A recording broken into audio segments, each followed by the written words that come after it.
করে তাকে সেই ভগবানের রাজ্যে পৌঁছে দেওয়ার ক্ষমতা রাখে একমাত্র কে? এই ভক্ত। মতিতানাং অপলেপ্য বৈষ্ণবে নম নম। সেই বৈষ্ণব চরণে, সেই ভক্ত চরণে, সেই সাধু চরণে আমি আমার প্রণাম জানাই। মাথাটা নত করে, হাত দুটো জোড় করে শেষ প্রার্থনা করি, আপনারা আশীর্বাদ করবেন। নিতাই গৌর প্রেমানন্দে।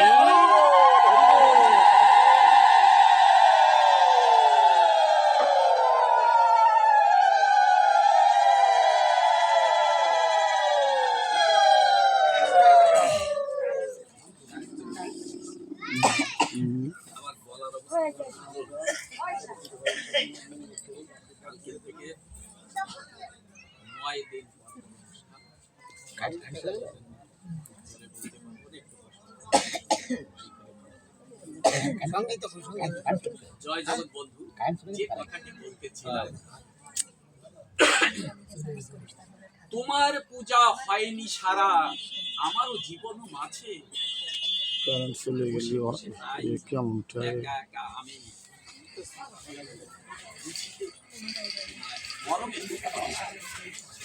তোমার পূজা হয়নি সারা আমার জীবন মাঝে, বসে ভাবি তাই একা একা ভাই মরমে দুঃখ বাজে। কথাটা আমার জীবনের ভিতরে তোমার পূজাটা করা হয়নি। কার পূজাটা? এই যে কার পূজা, প্রশ্নটা এখানে যে কার পূজাটা করা হয়নি। আমি একা একা বসে ভাবি, একা একা ভেবে ভেবে যখন কোনো কুল কিনারা পাই না, তখন বড় কষ্ট লাগে যে আমি কি করলাম এখানে এসে, আমি পৃথিবীতে কি করেছি, কি জেনেছি। তাই ব্যথিত কণ্ঠে গেয়ে ওঠে, আশায় আশায় দিন চলে যায়, ভেবে কত কথা, বিদায় বেলায় চেয়ে দেখি সঙ্গে শুধু ব্যথা আর আশার লতা পাতা। প্রত্যেকটা মানুষের অন্তরে, এখানে যারা আছেন প্রত্যেকটা মানুষের অন্তরে আশা আছেই, কিছু না কিছু। কি আশা আছে? আমি বড় অফিসার হব, আমি চাকরি পাবো, আমি বড় জমি জমা করব, আমি অনেক শক্তিশালী হব, আমার ছেলেটা মেয়েটা ভালো জায়গায় বিয়ে দেবো, আমি নীরব থাকবো, আমার কোনো দুঃখ কষ্ট থাকবে না। প্রত্যেকটা মানুষের এরকম কোনো না কোনো আশা আছে। আশা ছাড়া কোন লোকটা আছে বলেন তো? আমার কোনো আশা নাই জীবনে, সবার মনে আশা আছে। এখন এই আশা নিয়ে আমার দিনটা চলে যাচ্ছে, আরো কত কথা ভাবছি, কত কিছু চলে যাচ্ছে, আশায় আশায় আমার দিনটা চলে যাচ্ছে, কিন্তু আমার আশার কিনারা হচ্ছে না। একটা আশা পূরণ করে দুটো আশা বেড়ে যায়, ফিরে আশা আসে আর দুটো বেড়ে যায়। এই করতে করতে শেষকালে যখন মৃত্যুর ডাক আসে, পরপারে ডাক আসে, সেদিন আমি চলে যাই, তখন মনে মনে ডাক দিয়ে কই, ও গোবিন্দ, তুমি আমার এত তাড়াতাড়ি পৃথিবী থেকে নিয়ে যাচ্ছ, আমার তো কোনো আশা পূরণ হয়নি, তাহলে আমি চলে যাচ্ছি কেন? এই চলে যাচ্ছি কেন? এর কথার কোনো জবাব নেই।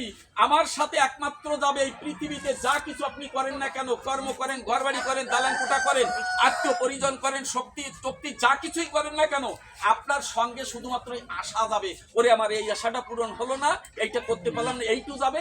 আর এইটা পূরণ না হওয়ার জন্য যত দুঃখ কষ্ট ব্যথা যন্ত্রণা, একরার যন্ত্রণা নিয়ে পৃথিবী থেকে আপনাকে বিদায় নিতে হবে।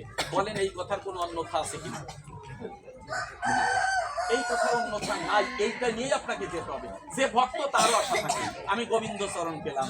রাধারানী সারা জীবন কেঁদে কেঁদে গেছে, তারপরেও বলেছে আমার দ্বারা কৃষ্ণ পূজা হলো। অর্থাৎ আশার শেষ নাই। এখন এই যে আশা, সেই আশার থেকে যে দুঃখ ব্যথা বেদনা আমাদের নিয়ে যেতে হবে, এই থেকে আমাদের মুক্তির উপায় খুঁজতে হবে। সরাসরি কথা, মানব জীবনের উদ্দেশ্য হচ্ছে কি?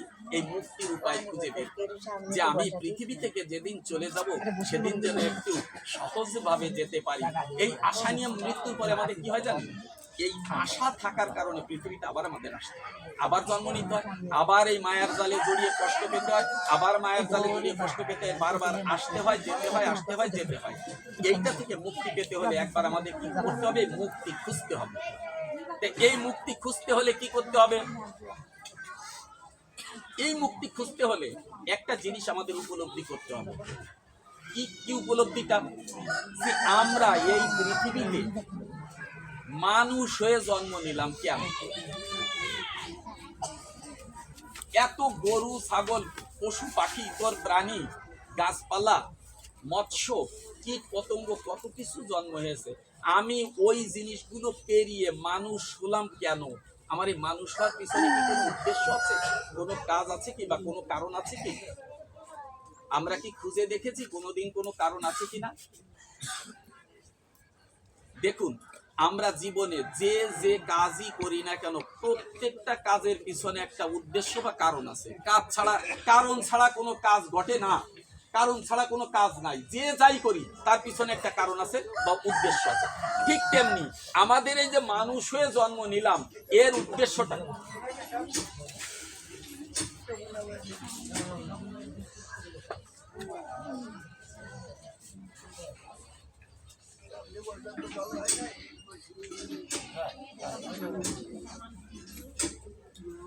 এখন এই যে মানুষ হয়ে জন্ম নিলাম, এই মানুষের জন্ম নেওয়ার কারণটা কি?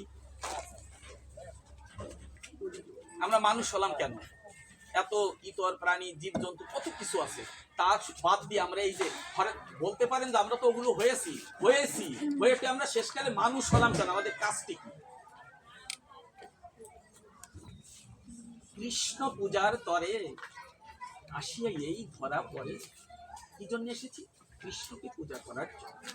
কৃষ্ণ পূজার তরে এসেছি ধরা পড়ে, নিলাম কত ফুল, অর্ঘ্য নিবেদনে চেয়ে দেখি সঙ্গোপনে, ফুল সে তো নয় জীবনের ফুল। পৃথিবীতে সৃষ্টি হয়েছে কৃষ্ণকে পূজা করার জন্য, সেই গোবিন্দকে পূজা করার জন্য।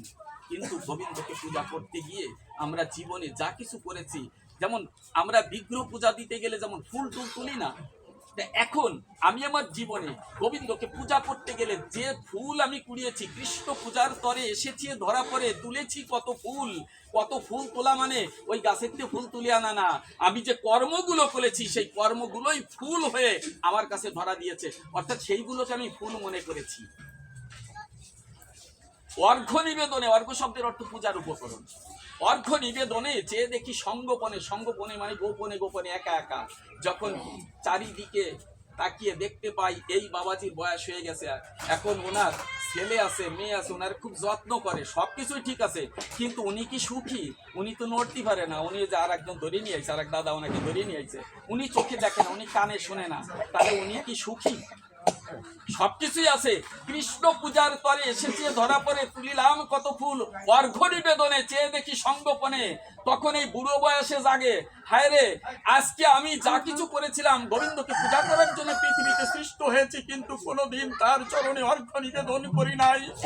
অথচ আমি সংসারে কত কাজ করেছি, ভেবেছি সবই মনে হয় গোবিন্দ পূজার তরে, সবই মনে হয় গোবিন্দের কাজে লাগবে, কিন্তু এই শেষ বয়সে, জীবন সায়ান্নে শেষ বয়সে যখন চারিদিকে তাকিয়ে দেখতে পাই এই পৃথিবীতে একমাত্র আমি ছাড়া আমার আর কেউ নাই, তখন দুঃখ জাগে মানবের মনে।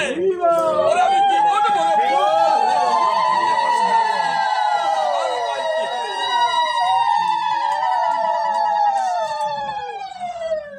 তাই জীবনের শেষ বেলায় আপনি যত কাঁদেন, আমরা যত কাঁদি, ওই কান্না গোবিন্দের কাছে পৌঁছায় না, ওই ডাক গোবিন্দের কাছে পৌঁছায় না, আমার চোখ দুটো চলে না গোবিন্দকে দেখার জন্যে। তাই কি করতে হয়? তাই জীবনের সকাল বেলা থেকে গোবিন্দ চরণের স্মরণ নিয়ে, তাকে স্মরণ করে তার কাজটি করে আমাদের জীবনটাকে পরিপূর্ণতায় ভরে দিতে হয়। এটাই হচ্ছে আমাদের কাজ। বলবেন আমাদের ভিতরে তো সমস্যা রয়ে গেছে, সমস্যা কি? আমরা যে গোবিন্দকে ডাকবো, কত ডাকছি গোবিন্দরে, কিন্তু কাজ হয় না, কাজ হয় না। ওই আমার এক মানে প্রশ্ন করেছিল এক আসরে একজন, যে বাবু এত লক্ষ্মী পুজো করলাম, দান তো হয় না, গোবিন্দকে এত ডাকলাম, কাজ তো হয় না, কারণ লক্ষ্মী পুজো করে যাচ্ছি, দান কিন্তু সত্যি হয় না। একটি জিনিসের বড় অভাব, একটি জিনিস বলবো না, দুটো জিনিসের বড় অভাব। সেই দুটো জিনিস কি কি? আমার কথা নয়, আমার গৌর সুন্দর কি বলে গেছেন সেই কথাটি বলে দিলাম আপনাদের কাছে। গৌর সুন্দর ডাক দিয়ে কয়, ওরে জীব, তোমরা যত যা দিয়েই গোবিন্দকে পূজা করো না কেন, তার থেকে মাত্র দুটো জিনিস গোবিন্দ গ্রহণ করেন, আর কিছুই গ্রহণ করেন না। সেই দুটো জিনিস কি? একটা হচ্ছে ভক্তি, আর একটা হচ্ছে চোখের জল। একটা হচ্ছে ভক্তিপূর্ণ চোখের জল, এছাড়া গোবিন্দ কোনো কিছু গ্রহণ করেন না। তাই লক্ষ্মী পুজো করি, ভক্তি নাই, কৃষ্ণ কৃষ্ণ করি, ভক্তি নাই, ভগবান ভগবান করি, ভক্তি নাই, কত কিছু করে গেলাম, যে জিনিসটির একান্ত দরকার ছিল সেই জিনিসটি বাদ দিয়েই আমরা কি করলাম, কাজ করতে গেলাম, অতএব আমাদের কোনো ফল লাভ হলো না। তাই ভক্তি একান্তভাবে চাই। ভগবানকে পাওয়ার জন্য বিভিন্ন মত পথ থাকতে পারে, বিভিন্ন রকমের মত পথ বিভিন্ন জনের। একটা কথা মনে রাখবেন, একটা কথা মনে রাখবেন, দেখেন বিভ্রান্তি আমাদের ভিতরে অনেক থাকতে পারে, এই বিভ্রান্তিটা আমরা নেব না। কিরকম? আমাদের বিভিন্ন মত পথ আছে বিভিন্নভাবে। দেখুন, আমি দুটি একটা কথা বলবো, বাবু বিরক্তি বোধ করবেন না, আমাকে সমাজে যা চলছে দুটি একটা কথা বলে আমি আবার প্রসঙ্গক্রমে এসে গেছে।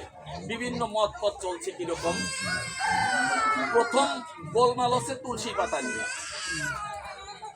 আপনি গোবিন্দকে পুজো দিলেন, একজন এসে বললো গোবিন্দরে পুজো দেছো? দিছি। তুলসীর পাতা কোন জায়গা দেছো? তুলসীর পাতা গোবিন্দ আর রাধারানীর চরণে দেছো। সর্বনাশ করে ফেলেছিস, তোর পুজো কিন্তু হয় না। কেন? তুই রাধারানীর চরণে তুলসীর পাতা দিলি কে? রাধারানী তো চরণে তুলসী পাতা পায় না। এলো এক গ্রুপ। আর একজন এসে পুজো দেছো? দিছি। কি দেছো? তুলসীর পাতা দেছো? দিছি। কোন জায়গা দেছো? রাধারানীর বুকে দিছি। তুই শেষ করে দিছিস, তোর পুজো পুজো কিচ্ছু হবে, জীবনে কিচ্ছু হবে। রাধারানীর বুকে কেউ তুলসী পাতা দেয়? কোন জায়গা দিতে? চরণে দিতে হয়। আরেকজন পেয়ে গেছে চরণে দেওয়া যাবে না, এই তো শুরু হয়ে গেছে। আর এক গ্রুপ এসে বললো কি তুলসী পাতা দিয়ে রাধারানীর পুজো দিছো? দিছি। কোন জায়গা দিচ্ছ? তুলসী পাতা বুকে দিছি। বুকে দিলে হবে না, পায়ে দিছি। তাও হবে না। কোন জায়গা দিচ্ছ? তুলসী পাতা রাধারানীর বাহুতে দিচ্ছি। এরপরেও ছাড়ে না। তুলসীর পাতা তুলছো তো ভালো কথা, কোন দিক ফিরে তুলছিলে? পূব দিক না পশ্চিম দিক না দক্ষিণ দিক? এইটা নিয়ে গোলবার করে। বাবু আমার একটু গলা শুকিয়ে যাচ্ছে সঙ্গত কারণে, মাঝে মাঝে পূব দিক ফিরে হয় নাই, দমবন্দি করেছিলি? না, তুলসী পাতা ছেঁড়া হয় নাই। এবার তুলসীর পাতা ছেড়ছো তো, তুমি কোন জায়গায় তুলসীর পাতা ছেড়ছো? আগারটা না গোড়ারটা না মাঝখানেরটা? সমস্যা কি? এইবার তুলসী পাতা গোবিন্দ চরণে বা যেখানে দাও, এর মুঠা উপরের দিক দিয়ে দিছিলাম, নিচের দিক দিয়ে দিছিলাম। দেখেন, আর বলবো না, প্রচুর আছে। শুধু ওই অনেক না, এই যে ব্যবস্থা আছে, এর থেকে একটা রিমেডি, একটা সার্বজনীন একটা পথ আছে। সেই পথটাই গৌরাঙ্গ মহাপ্রভু বলে গেলেন। কি কথাটা? তুমি যত যা কিছুতেই পূজা করো না কেন, তার থেকে দুটো জিনিস গোবিন্দ গ্রহণ করেন, একটা হচ্ছে ভক্তি আর একটা হচ্ছে চোখের জল। এছাড়া গোবিন্দ গ্রহণ করেন না। এখন এই যে সমস্যা, এই সমস্যাগুলো দূর করার জন্য গোবিন্দ একটা প্ল্যান করে। কি প্ল্যান? সেই প্ল্যানটা হচ্ছে কি, আমরা ভাবি যে আমরা খালি কৃষ্ণের জন্য কাঁদি, আমরা ভাবি যে ভক্তরাই শুধু কৃষ্ণের জন্য কাঁদে। এই কথাটি সঠিক নয়। আমরা যদি দুই চোখ দিয়ে জল জড়াই, আমার গোবিন্দ কিন্তু তার সহস্র সহস্র সহস্র সহস্র চোখ দিয়ে জল জড়ায়। তাদের জন্য, আমাদের জন্য, ভক্তকে পাওয়ার জন্য। গোবিন্দ কাঁদে। কেন কাঁদে? বাস্তব উদাহরণ দেবো আপনার কাছে, আপনাদের কাছে বুঝতে সুবিধা হবে, তাই আমি কিছু বাস্তব উদাহরণ দিই। আপনার ছেলেটাকে পাঠাই দিলেন বাজারে, বাজারে চলে গেছে, যাওয়ার পরে চিন্তা করলেন ছেলেটাকে তো দিলাম ফাটাইয়া, কিন্তু ও বুড়ো ছোট্ট মানুষ, এত তাকে বই আনতে পারবে না বাজারে থেকে। চিন্তা করেন কিনা? টাকা কয়টা কি আড়াই ফেলবে না কি এর বেনে? কি করি কৌদি আর কাউরে পাঠাবো নাকি? আমিও তো জাতি ভাবতেছি না, এই চিন্তা। তারপরে করে কি, বাজার করে আসার সময় হয়ে গেছে, এখনো আসে নাই। এইবার বাবা আর মা কি করে, একবার ঘরে যায়, একবার বাইরে আসে, আর একবার রাস্তার দিক তাকে আসলো না কেন ফিরিয়া। এরপরে যখন দেখা যায় যে সময় না, তখন জিজ্ঞেস করে দুই একজনের কাছে, বাজারে আমার অমকরে দেখছিস নাকি? কয় দেহি তো নাই। দুশ্চিন্তা আরো বাড়িয়ে গেল, জোরে তো দেখে না, বাজারে পাঠাইছি তারা তো দেখে নাই। এরপরে আর একটু আগতি যখন শেষ পর্যন্ত তারে না পাই, তখন বাজারে গিয়ে ডাক দেওয়া হয় সন্তানের নাম ধরে, ওরে তুই কোথায়, আমার আদরের সন্তান, তুই কোথায় গেছিস? তুই একবার ফিরে আয় আমার কাছে। বাবা যেমন ডাকে, এই বিশ্বের বুকে ভগবান শ্রীকৃষ্ণ গোবিন্দ আমাদের পাঠিয়েছেন এই বিশ্বের মুখে, বিশ্বের বাজারে বাজার করতে যেতে আসছে। আমরা যদি সঠিকভাবে বাজার করে তার কাছে না যাই, উনি ওখানে বসে কিন্তু আকুলিত ব্যাকুলিত ভাবে বসে থাকেন, আমার তাকে পাঠালাম, সে ফিরে আসলো না কেন? তাই উনি ফিরে আসেন। কোথায় আসেন? উনি ওইখানে বসে। বাবা মা যেমন কাঁদে সন্তান বাড়ি না আসলে সন্ধ্যাবেলায়, ওই গোবিন্দ ঠিক তেমনি কাঁদে। এই যে কান্নাকাটি, এর আবার দুটো জিনিস নাম আছে। কি নাম আছে? ভক্ত যদি ভগবানের জন্য কাঁদে, ভক্ত ভগবানের জন্য যে পূজা দেয়, তার নাম হচ্ছে উপাসনা। আপনারা তো করেন উপাসনা, এই যে ভগবানের জন্য আমরা যা করি, তা ভক্ত ভগবানের জন্য কাঁদে, ভক্ত ভগবানের জন্য, ভগবানকে পাওয়ার জন্য যা কিছু করে তার নাম হচ্ছে উপাসনা। আর ভগবান কি করেন? ভক্তকে পাওয়ার জন্য, ভক্তের সান্নিধ্য লাভ করার জন্য আমার ভগবান ওই উপরে বসিয়ে ভক্তের কাছে আসার জন্য উনিও তপস্যা করেন। উনার এই তপস্যার নাম হচ্ছে করুণা। তাই ভক্ত যত উপাসনা করবে আমার ভগবান তত করুণা করবে। ভক্ত উপাসনা করতে করতে তার আত্মিক উন্নতি লাভ হবে, আত্মিক উন্নতি লাভ হয়ে ধীরে ধীরে ধীরে ধীরে সে মনুষ্যত্ব অর্জন করবে, অর্থাৎ সে মহামানবে পরিণত হবে। এই যে নিত্যানন্দ দাদুর কথা বলতেছি, আমার এই কাকু কত বড় মাপের মানুষ, সেটা উনার সঙ্গে আন্তরিকভাবে যে নাম এসছে উনি সে ছাড়া বুঝতে পারবেন না। তো যাই হোক, এনাদের মতো লোকদের সান্নিধ্য পাওয়ার জন্য গোবিন্দ কিন্তু নিচে নামে আসে। নিচে নামতে নামতে ভক্ত আর ভগবান দুইজনের মিলন হয় কোথায়? এই উভয়ের পথের মাঝখানে। ভক্ত ডাক দিয়ে কয়, হে গোবিন্দ, পেয়েছি তোমার চরণখানি, আমি আর ওই মর্তধামে ফিরে যাব না। এখানে টপ টপ করে প্রণাম করে বেরোয় যেতে হবে। আর গোবিন্দ ডাক দিয়ে কয়, না, তুমি জানো না যে কষ্ট করে একবার আমার কাছে আসে তারে আমি ছাড়ি না। চলো তোমাকে এই মর্তধামে যাব, সেখানে আরো ভক্তদের নিয়ে লীলা করে আবার আমরা একসঙ্গে আমার ধামে ফিরে আসবো। তাই গোবিন্দ বলেছেন, হে কলির জীব, তোমরা আমার নামও জানো না যে কি নামে আমাকে ডাকতে হয়। হে কলির জীব, তোমরা আমাকে ডাকতে পারো না, আমাকে যে ডাকতে হয় এই ডাকও তোমরা জানো না, আর তোমাদের ডাকার ক্ষমতাও নাই। কারণ একজন মানুষ যদি জোরে কথা বলে কয়েকশো গজ যাওয়ার পরে সে কথা হারায় যায়, আর আমি থাকি গোলকধামে, অত দূর ডাক পৌঁছায় না। তাই তোমাদের ডাক হয় না, তোমাদের নাম হয় না, কোন ফুল দিয়ে পূজা করতে তাও তোমরা জানো না, কি দিয়ে আমার নৈবেদ্য সাজাতে হয় তাও তোমরা জানো না। কিন্তু তোমাদের কাছে বিনতি করি একটা জিনিস, আমাকে ডাকার দরকার নাই, আমাকে পূজা দেওয়ার দরকার নাই, আমার কোনো কিছু দরকার নাই। আমি তোমাদের ডেকে নিচ্ছি, শুধু কান পেতে আমার ডাকটি তোমরা শ্রবণ করো, আমি তোমাদের ডাকতেছি। গোবিন্দ আমাদের ডাকেন, ভগবান আমাদের ডাকেন। তাই কিভাবে ডাকেন? তাই তো মহামানবের কণ্ঠে বা বিভিন্ন কণ্ঠে ধ্বনিত হয়, এখনো সেই বৃন্দাবনে বাঁশি বাজে রে,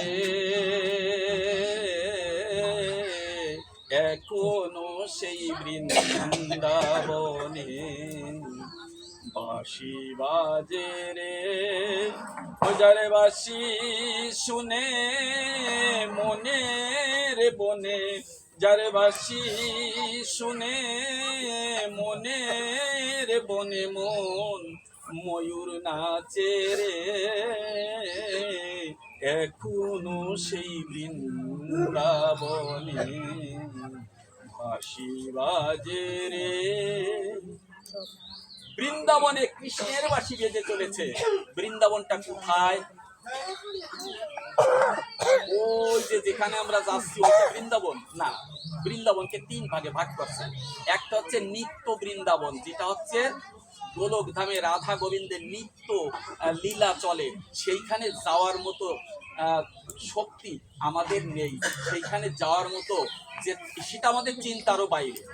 আর একটা হচ্ছে ধাম বৃন্দাবন, যেখানে এসে লীলা করে গেলেন। আর একটা হচ্ছে কি লীলা বৃন্দাবন, যেখানে কৃষ্ণ ভক্ত গোবিন্দের লীলা কথা আলোচনা কীর্তন ইত্যাদির মাধ্যমে ভক্তগণ কৃষ্ণ প্রেমে মাতোয়ারা হয়ে বসে থাকেন, সেইটাই হচ্ছে একটা বৃন্দাবন।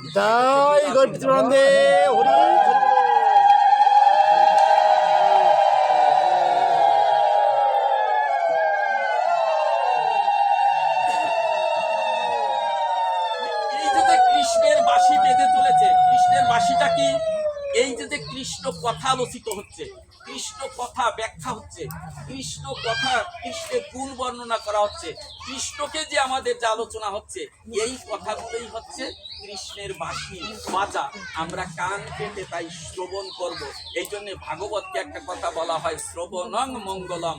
যে কলির জীব, তোমরা যদি কিছু না পারো ভাগবত কথা শ্রবণ করো, তাতেই মঙ্গল হবে। অর্থাৎ এই কৃষ্ণ কথা শুধু শ্রবণ করো, তাতেই মঙ্গল হবে। তাই এই যে কৃষ্ণের বাঁশি বেজে চলেছে, এগুলো আমাদের শুনতে হবে। এখন ওই যে বলতে পারেন সেই লক্ষ্মী পুজোর মতো, শুনি তো কত, ভাগবত মুখস্থ হয়ে গেছে, লীলামৃত মুখস্থ হয়ে গেছে, অমুক বই মুখস্থ হয়ে গেছে, তমুক বই মুখস্থ হয়ে গেছে, কাজ কিন্তু হয় না। হয় না কেন? আমাদের ভক্তি নেই। আমাদের ভক্তি বিশ্বাস আছে, ভক্তি নাই। এই যে ভক্তি, এই ভক্তিটা কোথায় পাওয়া যাবে? এই ভক্তি কোথাও পাওয়া যাবে কি? কিনতে পাওয়া যায়? যার টাকা পয়সা আছে সে কি পারবে ভক্তি কিনতে? পারবে না। এই ভক্তি পাওয়া যায় একমাত্র ভক্তের কাছে। এই ভক্তকে কৃষ্ণ কথায় আপ্লুত যিনি, ভগবানের কথায় একেবারে আত্মনিমগ্ন যিনি, ভগবানের কথা বলতে ব্যাকুলিত যিনি, বা ভগবানের কথা শোনার জন্য ব্যাকুলিত যিনি, তিনি ভক্ত। তার কাছেই থাকে এই ভক্তি। তার কাছ থেকে ভক্তি কিভাবে নিতে হবে, সেই ভক্তিটা কিভাবে নিতে হয়, আমি গৌরসুন্দরের একটু কথা বলে ভাগবতে যাব, যে ভক্তি কিভাবে একজন আরেকজনের কাছ থেকে সঞ্চারিত হয়। কৃষ্ণ প্রেম একজনের থেকে আরেকজনের পাশে সঞ্চারিত হয় যদি উভয় সমান মানসিকতা সম্পন্ন রয়। কিরকম? গৌরাঙ্গ মহাপ্রভু দক্ষিণ ভারতে ধর্ম প্রচারে গেছেন। তা উনি ধর্ম প্রচার করতে মানে বিভিন্ন জায়গায় ঘুরে ঘুরে যাকে পান তাকে জড়িয়ে ধরে কৃষ্ণ কহ এই কথাগুলো বলে। একা একা পরিভ্রমণ করতে করতে একদিন দেখতে পায় যে নদীর কিনারায় একজন ধূপা কাপড় কাচতেছে। এই কাপড় কাচতেছে নদীর দিক ফিরিয়া, ধূপারে তো অনেক কাপড় কাচে। মহাপ্রভু দিয়েছে তার পিছনে দাঁড়িয়ে, তারপরে বসে ওখানে বলছে যে ভাই ধূপা, তুমি যে কাপড় কাচতেছ ওই কাপড় কাচাটা রেখে একবার আমার দিকে তাকাও, আমার দিকে তাকিয়ে একবার কৃষ্ণ কহ, একবার হরি বলো। 2-3 বার বলিছে, ধূপা কিন্তু কাপড় কাচেই যাচ্ছে। আবার মহাপ্রভু বলেছেন যে কৃষ্ণ কহ, হরি বলো এবং আমার দিকে তাকাও। যখন বলছে ধূপার বিরক্ত হয়ে যাচ্ছে, বলছে ভাই তোমার আর খাইয়ে কোনো কাজ নাই, আমার এই কাজের সময় পিছন দিয়ে এসে কৃষ্ণ কহ হরি বলো দেখছো, তুমি তোমার কাজে যাও, আমি আমার কাজ করি। কি সুন্দর কথা। তাকায়ও না, বলছে আমার দিকে একটু তাকাও, তাকায়ও না। বলছে ভাই তুমি আমার দিকে একবার তাকাও, তোমাকে অনুরোধ করতেছি, কৃষ্ণ কহ হরি বলার আমার দিকে একবার তাকাও। ভাই তুমি এতে যাবা না, আমার যাওয়াতেই হবে। স্বাভাবিকভাবে চিন্তা করছে কোন পাগল এসে আমার বিরক্ত করতেছে, যে আমি আমার কাজ করতেছি আসে তার হরি বল হয়ে যাবে না। কোনো অবস্থাতেই কথা শোনে না। আবার বলছে ভাই তুমি একবার আমার দিকে যদি তাকাও আর একবার যদি কৃষ্ণ কহো, তাহলে তোমার সারা জীবনের কাপড় আমি কেচে দেবো। তুমি একবার আমার দিকে তাকাও আর একবার কৃষ্ণ কহো। ধূপা মনে মনে চিন্তা করে, পাগল একটা পাইছি, এরে যদি ধরে রাখতে পারি একবার কৃষ্ণ কইয়া, আর যদি ওর দিক তাকাইয়া, ওই যে সারা জীবনে কাপড় কাছে দেবে, ওইটারে বাড়ি বাঁধবে না হবে ছিল, আর ওরে দেই কাপড় কাজ আমার কষ্ট কমাবে। এই চিন্তা করে ধূপা কি করেছে, ওই কাপড়টা কোনোভাবে রেখে পিছন ফিরে তাকিয়ে দেখতে পায় যে একটা সুন্দর জ্যোতিষ্ক, একটা জ্যোতিষ্ক মানে আলোর একটা ঝর্ণা, আলোর একটা বন্যা যেন ওইখানে বসে রয়েছে। ওই আলো অর্থাৎ গৌরাঙ্গ মহাপ্রভুর শরীরের চেহারাতে যা ছিল, যে মানে শরীরখানা ছিল, সেটা এতই সুন্দর ছিল যে ওই দিকে তাকালে ওই সোনা দানা দেখতে ইচ্ছে করতো না। যখন ওই দিকে তাকিয়েছে, তাকিয়ে দেখতে পায়, ধূপা মনে মনে চিন্তা করে, আহা মণিমণি এমন রূপ তো কোনোদিন দেখি নাই। হায় রে, ইনি কত আগের থেকে বলেছে যে আমার দিকে একবার তাকাও, একবার কৃষ্ণ কহো, আমি ভুল করেছি। উনি কি করেছে, আমি ওই গৌরাঙ্গ সোনার মানে সোনার পুত্তলিকে আমি ধরতে যাব, এই বলতে বলতে উনি কৃষ্ণ কৃষ্ণ করতে করতে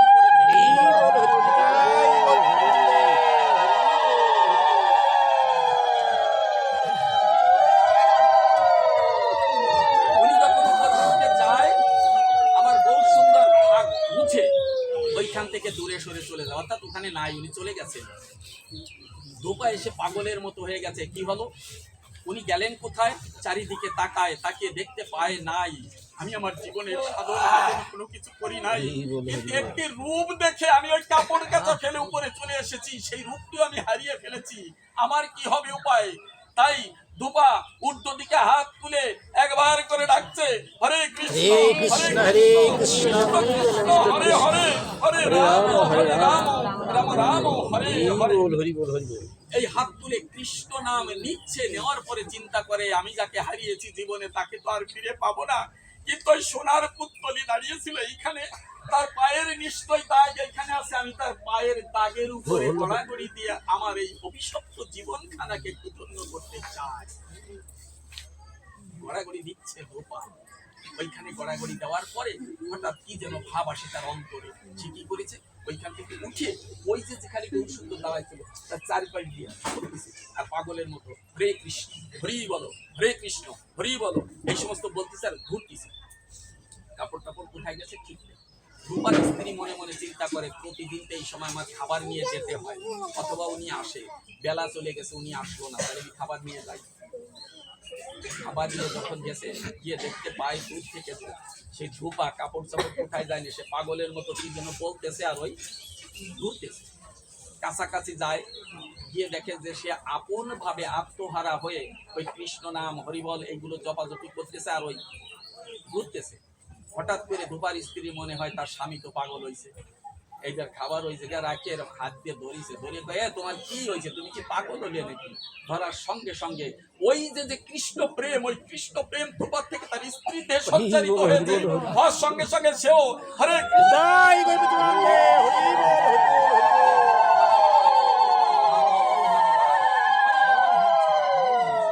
এখন ওই দুইজন ঘুরতেছে স্বামী স্ত্রী, কারো সাথে কারো কোনো কথা নেই, শুধুমাত্র চোখ ভরা জল আর মুখে শুধু কৃষ্ণ নামের গুলি। ওই দুজন ঘুরতেছে। ওই দিন ছিল কাছাকাছি একটা হাটবার, লোকজন যায় তাকিয়ে দেখতে পায় যে ধূপা তার স্ত্রী কি করে, যাইয়া ডাকাডাকি করে শোনে না, কারণ তাদের সাধনার ক্ষেত্রটা এমন স্তরে চলে গেছে যে কৃষ্ণ প্রেমের রূপ দেখে এমন স্তরে চলে গেছে যে পৃথিবীর কোনো চিন্তা ভাবনা তাদের নেই। ওই যারা যায় যাই একজন ধরতে যায়, ধূপা তুমি কি করো, যখনই ধরে তার ভিতরে সঞ্চারিত হয় কৃষ্ণ প্রেম, সেও তখন ওই সমস্ত কিছু ফেলে এইভাবে যে যাকে ধরে, যত লোক আসে সবাই ধরে, ধরার পরে একজনের থেকে কৃষ্ণ প্রেম আর একজনের দেহে সঞ্চারিত হয়, ওইখানে সব পাগলের মতো ঘোরাঘুরি করতেছে আর কৃষ্ণ নাম হচ্ছে। দূর থেকে একজন দেখতে পায় যে কৃষ্ণ নামের বন্যা বয়ে যায়, ডাক দিয়ে কয়, ওরে গ্রামবাসী তোরা যে যেখানে আসিস একবার ছুটে ছুটে আয়, দেখে যা কৃষ্ণ নামের বন্যা বয়ে যায় আমাদের আগিনায়, একবার তোরা আয়, সমস্ত কিছু নিয়ে আমরা সেই হরে কৃষ্ণ নামে মাতোয়ারা হয়ে যাই। মাতোয়ারা হয়ে যদি জীবনের পাপটা ক্ষণিকের তরে খণ্ডাই, এই ভক্ত সঙ্গ করে অন্তত সেইটুকু আমরা করতে পারি। গ্রামের সমস্ত লোকজন ছুটে এসেছে, মৃদঙ্গ করতাল সবকিছু নিয়ে এসে কৃষ্ণ নামের বন্যা বইয়ে দিয়ে শেষকালে কি করেছে, ধীরে ধীরে যখন সম্বিত ফিরে পায়, সমস্ত আনিত দ্রব্যাদি দিয়ে সেইখানে মহোৎসব হয়। এইবার গ্রামের লোকে ডাক দিয়ে কয়, ভাই রূপা, তোমার কাছে একটা অনুরোধ। কি অনুরোধ? কয়, তুমি আমাদের আজকে যে জিনিসটা দিয়েছো, এই জিনিস জীবনে কোনোদিন পাই নাই। যে একজন ভক্তকে স্পর্শ করলে মনে যে আনন্দ লাগে, এই আনন্দ এত ভক্ত জীবনে স্পর্শ করেছি, সে আনন্দ তো লাগলো না, কিন্তু আজকে এমন আনন্দ তুমি দিয়েছো যে আমাদের এই অন্তরে কৃষ্ণ ছাড়া আর কোনো কিছু নাই। তাই অনুরোধ করি, আমরা এই গ্রামে একটা মন্দির করে দেব, গোবিন্দ মন্দির এখানে করব, তুমি সেই মন্দিরের পুরোহিত হবে, মানে সেবায়েত হবে, তোমার আর ওই কাপড় কাচার দরকার। সারা জীবনের কাপড় আমার গোবিন্দ কাছে দিয়েছে না, দিয়েছে কিনা? তাই ভক্ত সঙ্গ পেতে হয়, এক ভক্তের সঙ্গে আরেক ভক্তের আলিঙ্গন দিতে হয়, যে আমার কিছু থাকার না থাক, উনার থেকে একটু কৃষ্ণ প্রেম যদি আমার উপরে যদি উনার করুণা হয়, তাহলে আমি লাভ করতে পারবো। তাই ভক্ত সঙ্গ করা, একজনের সঙ্গে আরেকজনের আলিঙ্গন করা একান্ত ভাবে দরকার। এইটা আমাদের মহাপ্রভু শিখিয়ে গেলেন। এর থেকে কি আসে? এই ভক্তিটা আসে। এই ভক্তি দেখেন, এইখানে আসলে পারে দেখা যায় যে আমি জীবনে কারোর সাথে, যার সাথে কথা বলি নাই, জীবনে দেখি না একটা নোংরা জামা কাপড় জড়িয়ে বসে আছে, আমি একজন বাবু হয়ে বসে আছি, যখন এই ভক্ত আসরে যাব, ওই নোংরা ব্যক্তিকে জড়িয়ে ধরে বলবো যে তোমার চরণে যদি গোবিন্দ ভক্তি থাকে, কৃষ্ণ ভক্তি থাকে, তার থেকে একটু ভক্তি আমাকে দাও, যেন তোমার চরণে দেয় ওই করে না, বলেন করে না। তখন কিন্তু আর এই বাবুগিরিও থাকে না, আর এলোমেলো জিনিস থাকে না, তখন একমাত্র থাকে কি ভক্তি, যেখানে থাকে কৃষ্ণ প্রেম। এই যে ভক্তি, এই ভক্তিকে প্রধান দুটো ভাগে ভাগ করা যায়।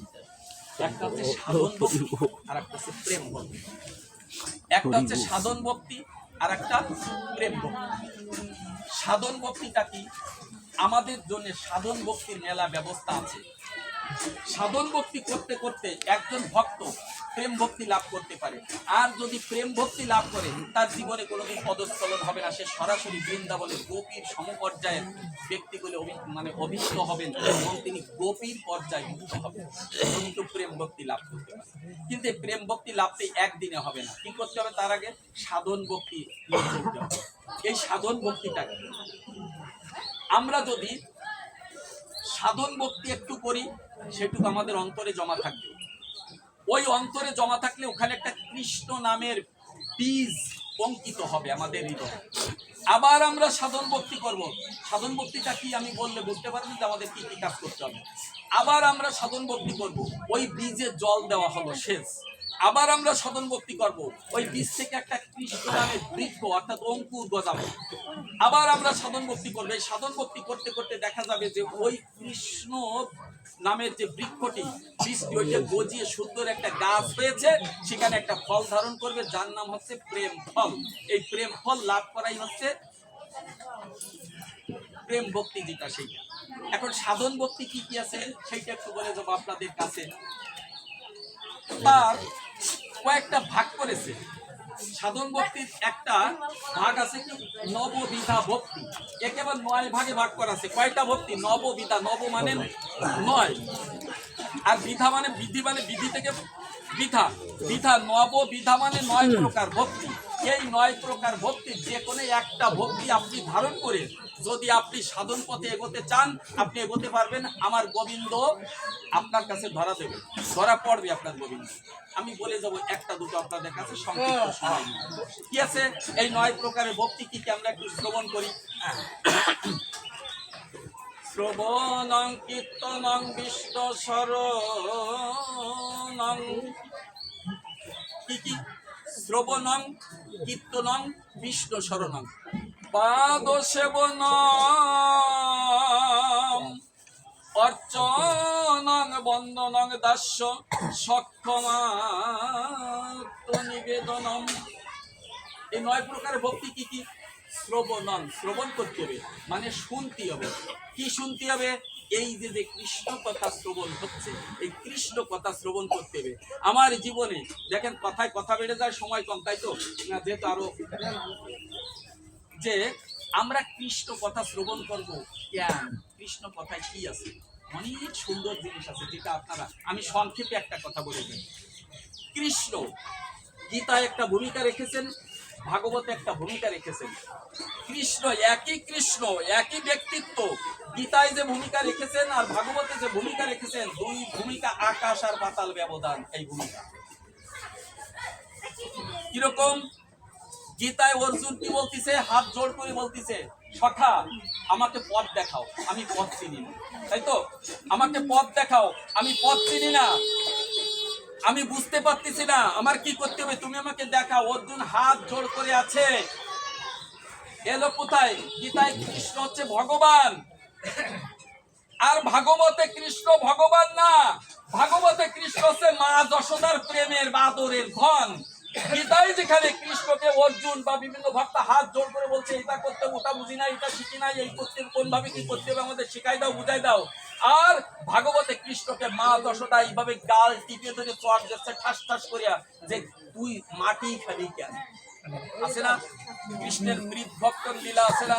তুই মাটি খালি কেন? আচ্ছা, গীতায় কৃষ্ণ যেখানে আছে ওইখানে কি তারে চট দেওয়ার কোনো অবস্থা আছে? হাত জোড় করা না? হে গোবিন্দ, আমি কিছুই বুঝি না, তুমি আমাকে দেখাও, তুমি যা বলবে আমি তাই শুনবো, তাই তো? আর গোবিন্দ কি করেছেন? উপদেশ দিয়ে চলেছেন। গোবিন্দ উপদেশ দিয়ে চলেছেন। আর ভাগবতের কৃষ্ণের কোনো উপদেশ নাই। সেখানে মা যশোদা আদরের সন্তানকে কোলে করে বুকে নিচ্ছে, জোরে ফাজিল তুই গেছিলি ওই বাড়ি মাখন চুরি খাতি, আর খাবি নাকি? বা ছোট্ট করে একটা চড় দেয়। আমার ভগবান, হিন্দুর ভগবান, আমার সনাতনের ভগবান, এমনই ভগবান যিনি প্রেম আর ভালোবাসার কাছে তিনি মা যশোদার আদরের দুলাল এতটুকু হয়ে যান। এই হচ্ছে হিন্দুর ভগবান। এখানে এলোমেলো কথা বলার আর এলোমেলো বোঝানোর বা বুঝার কোনো অবকাশ নেই। তাকে কি দিয়ে পাওয়া যায়? যদি আপনি কিছু দিতে না পারেন, অনেক এলোমেলো বলতে পারে, কিছু দেওয়া পারবেন, আপনি 2 ফোঁটা চোখের জল আর ভক্তি একটুকুন ঢেলে দেবেন, আমি সেইটুকুন বলেই ভাগবতটা বিশ্রাম দেবো। এখন এই যে দেখেন গীতায় লেখা আছে শ্রী ভগবান উবাচ। এই ভগবান উবাচ কার কথা? আপনারা যারা গীতা পড়েন, শ্রী ভগবান উবাচ কথা বলি যে শ্লোকটা আছে, এই শ্লোকটা কার? কৃষ্ণের। অর্জুন উবাচ, অর্জুনের শ্লোক। সঞ্জয় উবাচ, সঞ্জয়ের শ্লোক।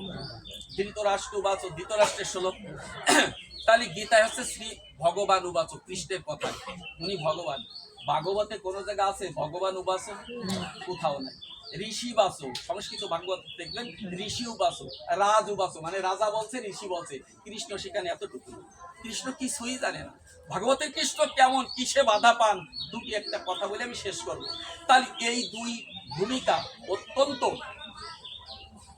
গুরুত্বপূর্ণ আমাদের জীবনে। কিরকম গুরুত্বপূর্ণ? গীতার কৃষ্ণ হচ্ছে লর্ড, তারপরে হচ্ছে উনি হচ্ছেন মানে কি উচ্চ স্তরের একেবারে গীতার কৃষ্ণ। তাকে পূজা করা যায়, তাকে পূজা করতে হয়, নালি পাওয়া যায় না। আর ভাগবতের কৃষ্ণকে কি করা যায়? আদর করা যায়, শাসন করা যায়, দুধ খাওয়ানো যায়, মায়েরও দেওয়া যায়, তাই না? তাই গীতার কৃষ্ণটা কিরকম মনে করেন? আমার ছেলে যদি জব হয়, এখন সে এজলাসে বসে বিচার করতে, আমি যে তারে বলতে পারবো, এই অনিন্দ এদিকে আয়, তোরে যে সকালবেলা টাকা দিলাম কটা বাজার করে আসবি, তুই বাজার করে আইসিস নাকি? আমি বলতে পারবো বা আপনারা কি বলতে পারবেন? আপনার ছেলে যদি এজলাসে বসে বলতে পারবেন? পারবেন বলতে? পারবেন না, কারণ তখন সে জজ, ওখানে আমিও যাই সালাম দেবো তারে, নাকি নমস্কার জানাবো। আর ওই ছেলে যখন ওই জজগিরি করে বাড়ি আসবে, তখন তারে বলা যাবে না, এই তোরে যে টাকা দিলাম তুই যদি বাজার করে যাতে পারতি, নাহলে একজনে বলি বাজারের ব্যবস্থা করিস নাই, খাবি দেখি, তাড়াতাড়ি যা বাজারে যা, কি বলতে পারি না?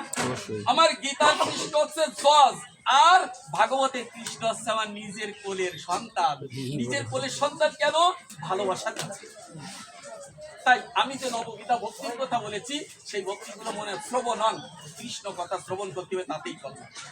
কলিকালের জীবের জন্য ভাগবত এইটাই বলে গেছে যে কিছু না পারলি ভাগবত কথা শ্রবণ করো ভক্তি নিয়ে, তাতেই মঙ্গল। শ্রবণন, তারপরে আছে কি কীর্তনন, কীর্তন করতে। এই যে কৃষ্ণ কথা একটু সুন্দর কীর্তন হয়েছে না, সুন্দর কীর্তন, কৃষ্ণ কথা গৌর কথা হচ্ছে না, ওটাও কীর্তন। এই যে ভগবানের কথা আলোচিত হচ্ছে, এটাও কীর্তন, এটাও কীর্তন। আরো কীর্তন আছে। আমরা মায়েরা কি করি, বাড়ি বসে যখন রান্না বান্না করি বা নিজেরা বসে তাই, তখন মেলা এলোমেলো কথাবার্তা বলি। আমরা কি বলতে পারি না? আমাদের বৌমাদের বলতে পারি, যার যার পুত্র বধূ আছে, মা তুমি তো ভাগবত শুনিয়েছিলে, একটু বলো দিদি কি কি শুনিয়েছিলে। তখন কি এই কথাগুলো একটু যদি এদিক ওদিক সরিয়েও যায়, কথাগুলো বলা যায় না? এটা হয় না কীর্তন? আচ্ছা, এই যে কীর্তন, তারপর হচ্ছে বিষ্ণু স্মরণ, ভগবানকে স্মরণ করতে হবে সবসময়, ভগবানকে সবসময় স্মরণ করতে হবে। তারপরে আছে পাদ সেবন, অর্থাৎ তার সেবা যত্ন করতে হবে, ভগবানের সেবা যত্ন কিভাবে করে। তারপরে আছে কি অর্চনন, অর্চনন মানে পূজা করা, বন্দনন মানে স্তব স্তুতি করা, দাস্য, দাস্য শব্দের অর্থ হচ্ছে গোবিন্দ, তুমি হচ্ছে আমাদের মালিক, আমরা হচ্ছে তোমার দাস, তুমি যা বলবে তাই শুনবে। তারপরে হচ্ছে কি সখ্য, অর্থাৎ ভগবানের সাথে ভালোবাসা দিয়ে সখ্যতা স্থাপন করা যায়। ভগবান আমার বন্ধু, ভগবানকে বন্ধু বানানো যায়। এর প্রত্যেকটাই যে নবগীতা ভক্তির কথা বললাম, প্রত্যেকটার একটা দুটো করে আছে, ঘটনা আছে যে এই দেখেন ওই সখ্যতা স্থাপন করে পাওয়া গেছে, তারপরে যে স্মরণ করে পাওয়া গেছে, বন্ধন করে পাওয়া গেছে। তারপরে আছে আত্মসমর্পণ বা আত্মনিবেদন, একেবারে গোবিন্দ চরণে সমস্ত কিছু ঢেলে দেওয়া। আমি এর ভিতরে একটা জিনিস আপনাদের কাছে বলে দেবো, সেটা হচ্ছে বিষ্ণু স্মরণম। কিভাবে কৃষ্ণকে স্মরণ করলে কৃষ্ণকে পাওয়া যায়, সেইটুকু আপনাদের বলার জন্য চেষ্টা করবো, যে কৃষ্ণকে কিভাবে স্মরণ করতে হয়। দেখেন, আপনারা ভাগবতে বা বিভিন্ন জায়গায় যে পুতনা রাক্ষসীর নাম নিশ্চয়ই শুনেছেন। পুতনা রাক্ষসীর নাম শোনেন নাই? কোন তো রাক্ষসী নাকি?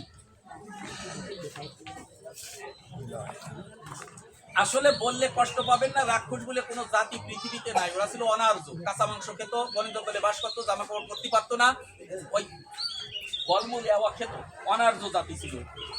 তা কি করেছে কংস রাজা পুতনাকে ডাক দিয়ে কয়, পুতনা তোমার একটা কাজ দেব। কি কাজ? ওই যে গোকুলে একটা ছেলে জন্মিছে, তার নাম বলে কৃষ্ণ রাখিছে, ওই কৃষ্ণ আমার শত্রু, ওরে যদি তুমি মারতে পারো তাহলে আমার রাজ্যের অর্ধেক দিয়ে দেবো, আর আমার সম্পত্তি যা কিছু আমার আছে ব্যক্তিগত তার অর্ধেক দিয়ে দেবো। পুতনা আনন্দে লাফালাফি শুরু করেছে। কি জন্য? ওই একটা বাচ্চা মার দেবে, কোনো ঘটনা হলো ও আমি যে কোনো সময় ফেলতে পারবো। আর তার বিনিময়ে পাবো কি? বংশের অর্ধেক রাজ্য পাবো, আবার সম্পত্তি অর্ধেক পাবো। আমি যদি এইগুলো পাই তাহলে আমার ওই বনে জঙ্গলে ঘুরিয়া আর এই অবস্থায় এলোমেলো অবস্থায় জীবন কাটাতে হবে না, আমি সুন্দরভাবে বাঁচতে পারবো।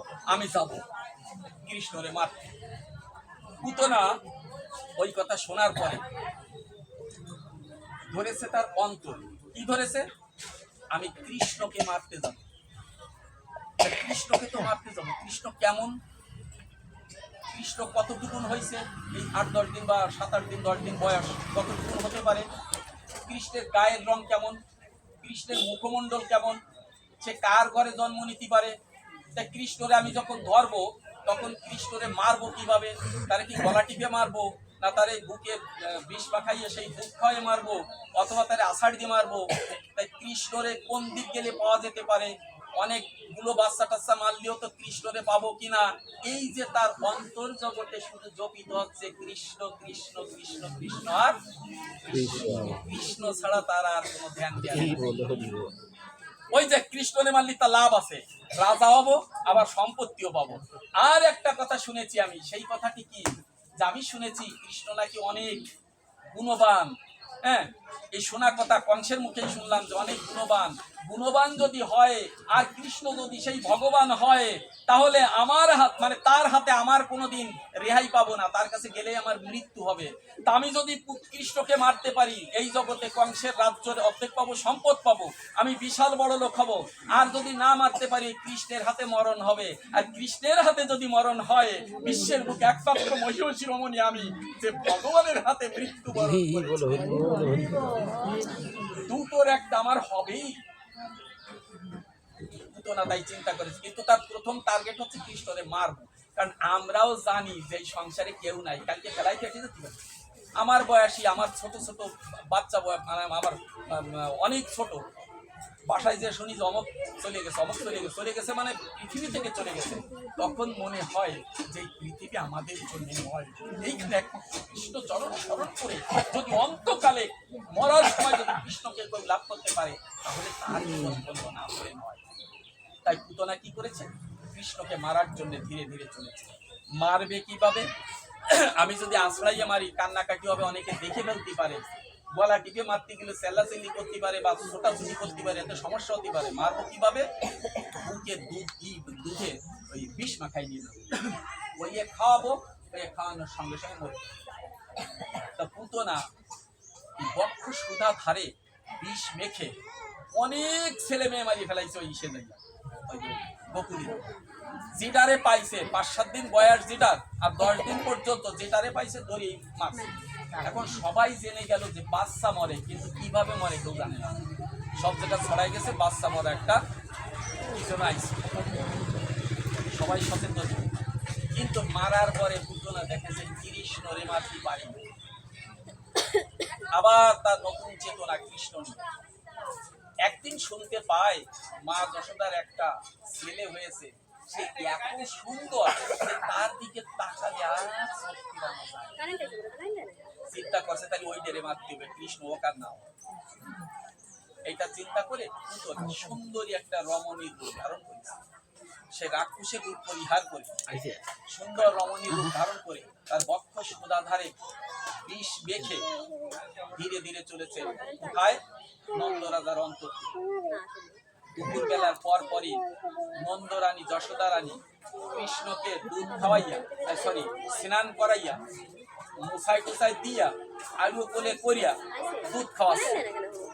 বসে রয়েছে কোথায়? এই যে ঘরের সিঁড়ি ওই জায়গায় বসে রয়েছে, দুধ খাওয়াচ্ছে। তা বাচ্চারা দুধ খাচ্ছে, আলু কোলে এইভাবে থাকে পা। সাধারণত দুধ খেতে খেতে ঘুমিয়ে যায় ওই সময় বাচ্চারা। ঠিক ওই মুহূর্তে পুতনা ঢুকেছে। দূর থেকে নন্দরানী দেখতে পায় কে যেন আসছে আমার আঙিনায়। উনি কৃষ্ণরে আঁচল দিয়ে ঢেকে দেয়। ওই যে বাচ্চা মারা একটা ঘটনা ঘটছে, এ আবার কি আসলো আমি চিনি না জানি না, ও আমার সন্তানকে মারিয়ে ফেলে কিনা, এই তার চিন্তা আছে। তা ঢাকি ঢাকি দিয়ে বসে রয়েছে ওই রমণী অর্থাৎ পুতনা, যার পরে বলতেছে ওমা তোমার নাকি একটা ছেলে হইছে, ছেলেটা দেখতে খুব সুন্দর, ছেলেটাকে আমার কোলে একটু দিবা। কয় না আমার ছেলে হইছে সুন্দর, তোমার কে বলিছে? বলছে না আমি শুনেছি এই যে গোকুল নগরী সব জায়গায় তোমার ছেলের কথা একাধারে বলা হচ্ছে, তো অনুরোধ করতেছি তোমার ছেলেটারে আমার কোলে একটু দাও। আমি বহু দূরের থেকে আসছি, আমার জীবনের স্বাদ যে আমি তোমার ছেলেটাকে একটু কোলে নেব। তোমার এই ছেলের কথা শুনে বহু দূরের থেকে আসছি। কথাটা কোথায়? আমি বহু দূরের থেকে আসছি, আমার জীবনের বড় স্বাদ তোমার ছেলেকে আমি কোলে নেব। অতএব বাবা এই ছেলেটাকে আমার কোলে একটু দাও। যখন বলছে নিজের ছেলের প্রশংসা ভালো লাগে সবাই, ডাক দিয়ে বলছে কি যে না আমি আর দিতে পারবো না, আমার ছেলেরে কেবল আমি স্নান টিনান করে একটু দুধ খাওয়াইছি, সে এখনই ঘুমাই যাবে, এখন আমি দিতে পারতেছি না। বলছে ও মা আমার একটু দাও, মা আমাকে একটু দাও আমার কাছে, তোমার সন্তানটিকে শুধু আমি একটু কোলে নেবো, আর আমার কোনো চাহিদা নাই। মা যশোদা কি করবে, ছেলেকে দিতে ইচ্ছা করতেছে না, কারণ অনেক বাচ্চা তো মারা গেছে। ভয় পেয়ে বলছে দেখো বাবু আমার ছেলে ঘুমাই গেছে, আমার কোলে ঘুমাইছে, এখন এই কাঁচা ঘুম নষ্ট করে একে দিতে পারি না। কৃষ্ণ মনে মনে চিন্তা করে আজকে যদি আমি ঘুমাই থাকি তাহলে তো আশা পূরণ হবে না। তাই উনি কি করছে, মা যশোদার কোলের পরে রয়েছে, এই পাশে দুধ খাচ্ছে আর এই পাশে উনি পা নাড়াচ্ছে এরকম। তা কাপড় দিয়ে রাখি রাখছে, কাপড় এরকম নাচতিছে, নাচলে পুতনা ওই দিক চোখ দিয়ে কয় মা তোমার ছেলে ঘুমায় নাই, ওই দেখো কাপড় নড়তেছে, মানে পা নাচাচ্ছে তোমার ছেলে। মানে মা যশোদা তাকায় দেখে সত্যি পা নাচাচ্ছে। আমি তো মা তোমার কাছে অনুরোধ করি, তোমার পায়ে পড়ি, তুমি তোমার সন্তানকে আমার কোলে একটু দাও। আমার এই প্রাণটা বড় তৃষিত প্রাণ, তোমার সন্তানটিকে যদি আমি একটু বুকে নেই আমার জন্মের একটা আশা পূরণ হবে। যশোদা চিন্তা করলো যে এতবার বল দিছে নিশ্চয় আমার গোপাল একটু ভালোবাসে, তা বলছে ঠিক আছে বাবু সাবধানে ধরো। ওই যখনই কাপড় উঁচু করেছে পুতনা কিন্তু চোখ বন্ধ করে দিয়েছে, সরি কৃষ্ণ চোখ বন্ধ করে দিয়েছে, পুতনাকে দেখে নাই, চোখ বন্ধ করে দিয়ে চোখ কিভাবে মানে অবস্থায় আছে, পুতনা তাকে কোলে নিয়েছে। কোলে নিয়ে মনে মনে চিন্তা করে কৃষ্ণ তুমি যাবা কোথায়, আজকে তোমার রেহাই নাই, আমি এত বাচ্চা তোমার জন্য মারিছি, আজকে সত্যি ডেরে ধরিছি। এটা চিন্তা করে ওই কৃষ্ণের দিকে তাকিয়ে এমন ভাব হয়েছে, ওই চিন্তা করছে যাহা মরি মরি এমন রূপ তো কোনোদিন দেখি নাই। এই যে নীল, কৃষ্ণের গায়ের বর্ণ কালো নয়, নীল বরণ মেঘের মতো, নীলও না কালো না মেঘের মতো, এমন সুন্দর বরণ, এমন বরণ তো কোনোদিন দেখি নাই। আজ আমার চোখ দুটো জড়িয়ে গেল কৃষ্ণের, মানে এই যে বাচ্চা কি দেখে রূপটা দর্শন করে। ভগবান বলছেন দর্শনেও পূর্ণ, মানে আমরা যে ফটো বিগ্রহ দেখি না, এ দেখলেও পূর্ণ আছে, দেখলেও সাধনা হয়, সেটুকু আর বলার সময় নেই। এখন উনি করছে কি, ওই রূপ দেখে হঠাৎ মনে পড়ে গেছে যে আমি তো কংসের কাছে কথা আবদ্ধ, যেটা মারতে হবে।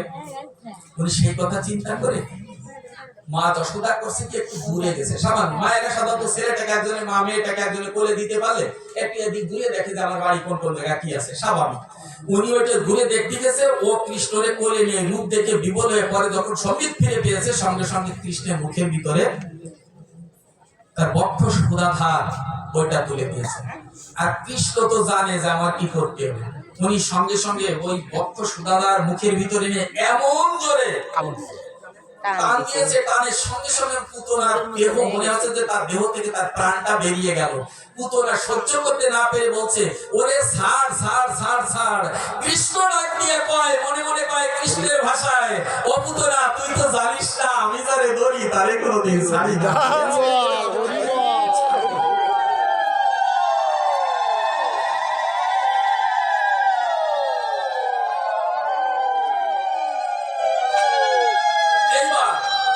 অসহ্য যন্ত্রণায় পুতনা সহ্য করতে না পেরে কৃষ্ণকে ছেড়ে দিয়েছে, ছেড়ে দিয়ে অপরিময় মরুকে দিয়ে পরে আমি আগে বাঁচি, কারণ ও যেমন আমি, আমার যে অসহ্য যন্ত্রণা, ও যদি আর কিছুক্ষণ থাকে তাহলে আমি এমনি মরে যাবো, আমাদের ধন সম্পত্তির দরকার নাই, আমি আগে বাঁচি।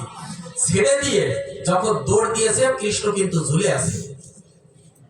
কিছু দূর যাওয়ার পরে পুতনা পড়ে গেছে, পড়ছে কিভাবে, ভূত হইয়া, বুটে পড়ার কথা কিন্তু সে বুকে পড়ে নাই, পড়ছে চিত হয়ে। চিত হয়ে যখন পড়েছে, কৃষ্ণ কিন্তু তার বক্ষে পড়ে রয়েছে। কৃষ্ণ তখন তার বক্ষের পরে, কিন্তু সে ছাড়িয়ে দিয়েছে, কৃষ্ণ কিন্তু ছাড়ে নাই, ওই বক্ষ সুদাদার কামড়ে বসে আছে।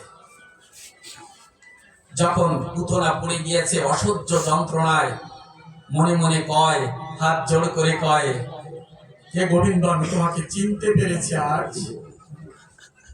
আমি জানি আমার জীবনের শেষ ক্ষণ আজ উপস্থিত হয়েছে। তাই গোবিন্দ, তোমার কাছে নিবেদন করি, তুমি আমাকে এখনো মেরো না, এখনই মেরো না, একটু সময় দাও আমাকে, এখনই মেরো না। শেষকালে গিয়ে পুতনা গোবিন্দের কাছে বলছো, গোবিন্দ দেখেন আমাদের কথাগুলো পুতনার কথাগুলো একই রকম। হে গোবিন্দ, জীবনে আমি কোনোদিন কোনো ভালো কাজ করি নাই, জীবনে আমি কোনোদিন কোনো সাধন ভজন করি নাই, জীবনে তোমার চরণে কোনোদিন অর্ঘ্য নিবেদন করি নাই, তোমার নামে কোনো কিছু দিয়ে আমি একটু নৈবেদ্য সাজাই নাই। আমি এতই অধম ব্যক্তি, আমি এতই অধম যে আমাকে করুণা করার কোনো কারণই নাই। তবু তোমার কাছে আমি একটু প্রার্থনা জানাই, তুমি এখনই আমাকে মেরো না, কারণ আমি তো তোমার কোনোদিন পূজা করতে পারি নাই, শিখি নাই, আমি তো অবোধ, আমি নির্বোধ, আমি অবোধ নির্বোধ বলে তোমাকে এতদিন ভুলেছিলাম। অনুরোধ করি কি গোবিন্দ, তুমি এখনো চোখ বুঝে আছো, আমাকে একটু দেখবে না? তুমি এখনো চোখ বুঝে আছো, যে বলছি না চোখ বুঝেছিল, তুমি এখনো চোখ বুঝে আছো। ও গোবিন্দ, তুমি নাকি করুণাময়, জীবনের শেষ প্রান্তে এসে যদি কেউ হ্যাঁ গোবিন্দ বলে তোমাকে ডাক দেয়, তাই গোবিন্দানন্দে হরি বল হরি বল হরি বল। তুমি তো তাকে তোমার করুণা থেকে বঞ্চিত করো না। তাই আমি বুঝতে পেরেছি আমাদের জীবনের শেষ প্রান্ত আমার এসে গেছে, আমি জীবনের শেষ প্রান্তে এসে দাঁড়িয়েছি।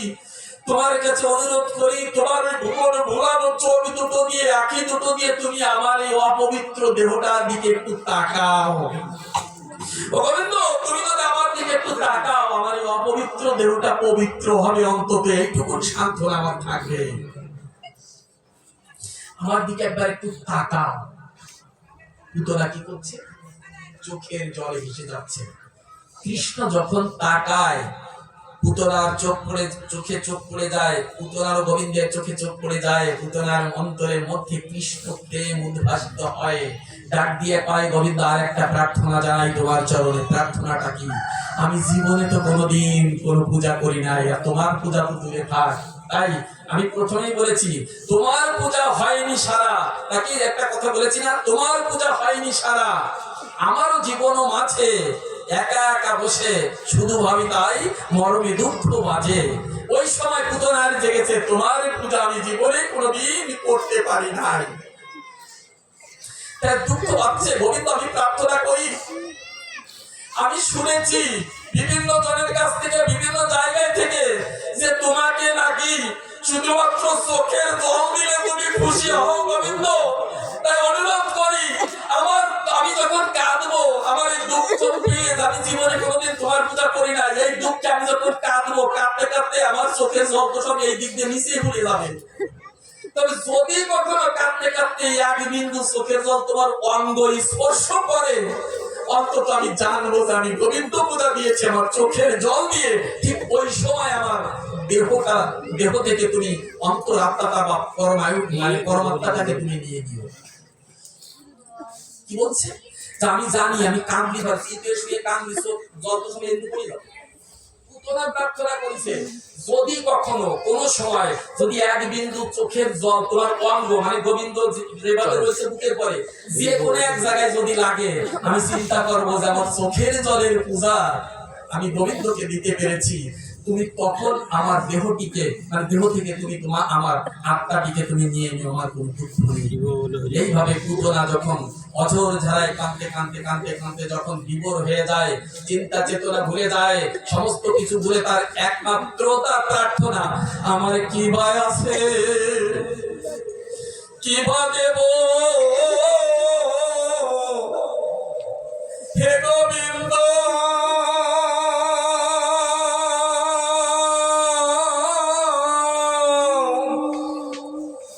প্রাণবন্ধ আমার কি ভাই আছে, কি বা দেব তোমার পূজার যোগ্য কিছুই নাই রে গোবিন্দ। তোমার কাছে জীবনের শেষ প্রান্তে এসে পূজা দেবো, পূজার যোগ্য কিছু আমার কাছে নাই, আমার কি আছে যে তোমাকে দেব? তাই শেষকালে দিয়ে আমার চোখের জলটুকু দিলাম গোবিন্দ, তুমি এইটুকু নিয়ে সন্তুষ্ট হয়ে আমাকে তুমি করুণা করো।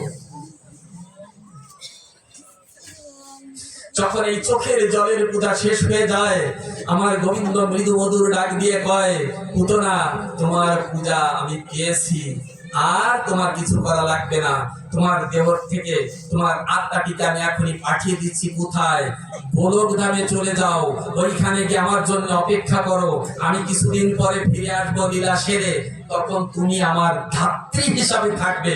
অর্থাৎ পুতনা ধাত্রীগতি লাভ করলো। ধাত্রীকে যারা ছোট ছোট বাচ্চা ছেলে মেয়ে লালন পালন করে, সেবা যত্ন করে, তাদেরকে ধাত্রী বলা হয়। অর্থাৎ গোলক ধামে গিয়ে পুতনা সে কি পেল? কৃষ্ণ সেবার অধিকার পেল, অর্থাৎ ধাত্রীগতি লাভ করল। এই যে কৃষ্ণ পূজা, এই কৃষ্ণ পূজাটা কেমন ছিল দেখেন। আমরা বিভিন্ন ভাবে পরে মালা জপি, কেউ তারপরে যে মালা থলিতে, হ্যাঁ থলিতে আমরা জপ করি, আমরা করি কৃষ্ণের নাম। আর পুতনা করেছে কি? কৃষ্ণের ধ্যান। তার এই শরীরের প্রত্যেকটা রক্ত বিন্দু, ঘাম, অণু, পরমাণু সমস্ত জায়গা জুড়ে ছিল আমি কৃষ্ণকে পাবো, কৃষ্ণকে পাবো, কৃষ্ণকে ধরবো, কৃষ্ণকে দেখবো, কৃষ্ণকে শেষ করবো, ইত্যাদি ইত্যাদি। ঠিক এমনি যদি আমরা এই সংসারে থাকি, এই সংসারে থেকে আমরা যদি আমাদের ধ্যানে জ্ঞানে চিন্তা চেতনায় কথায় কাজে কর্মে সব জায়গায় যদি আমরা কৃষ্ণকে এইভাবে নিয়ে থাকি, তাহলে দেখা যাবে মৃত্যুর সময় এসে কৃষ্ণ আমাকে বা আমাদেরকে কি করবেন? তার করুণা দিয়ে তার কাছেই টেনে নেবেন। এই যে কথাগুলো, এই কথাগুলো লাভ করতে হয় কোথায়? কার কাছ থেকে? এই কথাগুলো আছে ভাগবতে। এই ভাগবতের কথাগুলো শ্রবণ করে এইটাকে পরিপক্ক করতে হয়। কি করতে? এই পরিপক্ক করার জন্য লাগে একজন গুরু। সে গুরুর আশ্রয় গ্রহণ করে নির্দেশ মতো গুরুর চরণে আত্মসমর্পণ করে তার কাছ থেকে এই কথাগুলো জেনে নিয়ে সেইভাবে যদি আমরা চলতে পারি, ওই সাধন ভজন করার জন্য মেলা কিছু করতে হয়, অত কিছু করার কোনো প্রয়োজন না। আমি বহু জানি যে কিছু না করে শুধুমাত্র কৃষ্ণ কৃষ্ণ করতে করতে গোবিন্দকে লাভ করেছেন। রাধারানীও ওইরকম ছিল, সখীরা ওইরকম ছিল। তাই অনুরোধ করব যে গুরু আপনারা পেয়েছেন, এখানে নিত্যানন্দ দাদুর শিষ্য আছেন, একজন মহাপুরুষকে পেয়েছিলেন। তারপরে আমার কাকু নিত্যানন্দ দাদুর কাছ থেকে উনি অনুমতি প্রাপ্ত, উনি যে দীক্ষা দিয়ে দিচ্ছেন, উনি কিন্তু অনেক জানেন। গুরু কিন্তু এমনি দেবে না, তার কাছ থেকে আদায় করে নিতে হবে। এটাই হচ্ছে উপযুক্ত শিষ্যের কাজ।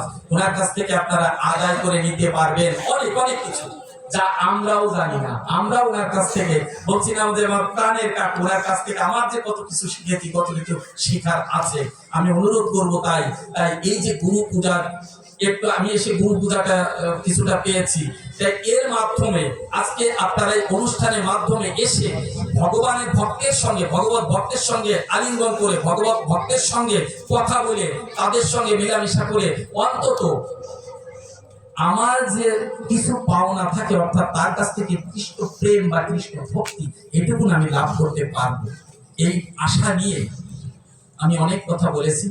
আসলে ভাগবত কথা আমি জানি না, এটা আমার মতো অভাজনের পক্ষে সম্ভব নয়। দু একটা কথা বলেছি মাত্র, তার ভিতরে যদি কোনো ভ্রান্তি থাকে, ত্রুটি বিচ্যুতি থাকে, তার আমি ক্ষমা প্রার্থনা করছি। আমাকে ক্ষমা করবেন আর আশীর্বাদ করবেন। জীবনে যে কয়টা দিন যেন বাঁচি, অহংকার যেন আমার মনের মধ্যে কোনোদিন না আসে, এই আশা রেখে ভাগবত বিশ্রাম। ইতাই গর্বিত হরি